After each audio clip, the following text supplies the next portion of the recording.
Let's do this activity together. There are 4 different shirts and 7 different pairs of trousers hanging on a rack. In how many different ways can the clothes be arranged on the rack?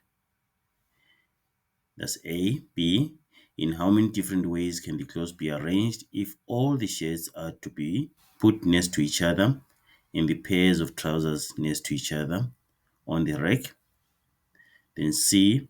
In how many ways can a pair of trousers hang at the beginning of the rack and a shirt at the end of the rack?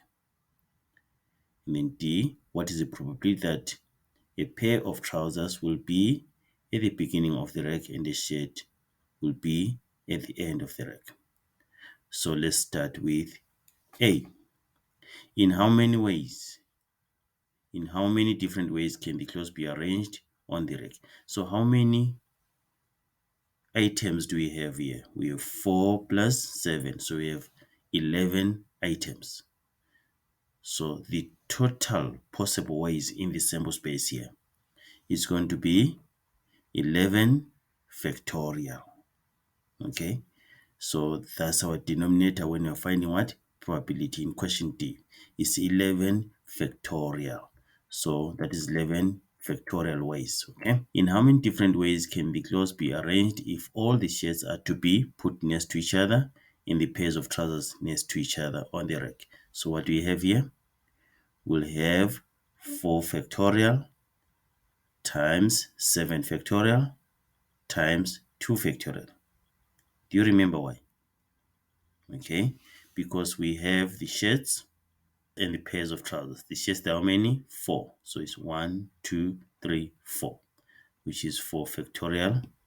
They can be arranged in 4 factorial ways. And the pairs of trousers, 1, 2, 3, 4, 5, 6, 7. They can be arranged in 7 factorial ways. And then these 2 units, the shirts and the trousers, can be arranged in what? Can be arranged in 2 factorial ways. So that's why we have 4 factorial times 7 factorial times 2 factorial. Okay, right. And then that is B. Let's go to C. In how many ways can a pair of trousers hang at the beginning of the rack and a shirt at the end of the rack? So now we're having 7 times 9 factorial times 4, which is 10,160,640. Right. How do we do that? We're saying the first position is for a pair of trousers, and then the last position is for a shirt.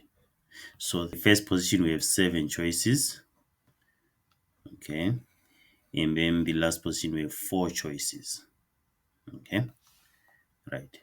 And then so we have 1 pair of trousers here and then 1 shirt there. So we are remaining with 9 items that can be arranged in what? 9 factorial ways. You see that?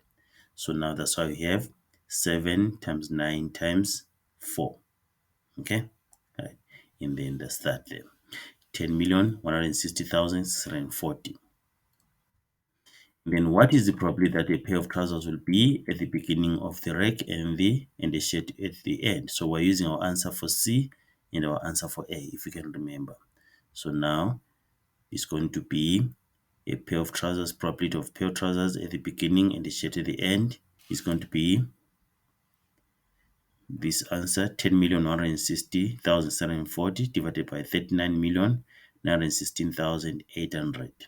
Okay, if you check, this is our answer for C, this is our answer for A, and then it can be reduced to 14/55. Okay, that's what it's supposed to do there.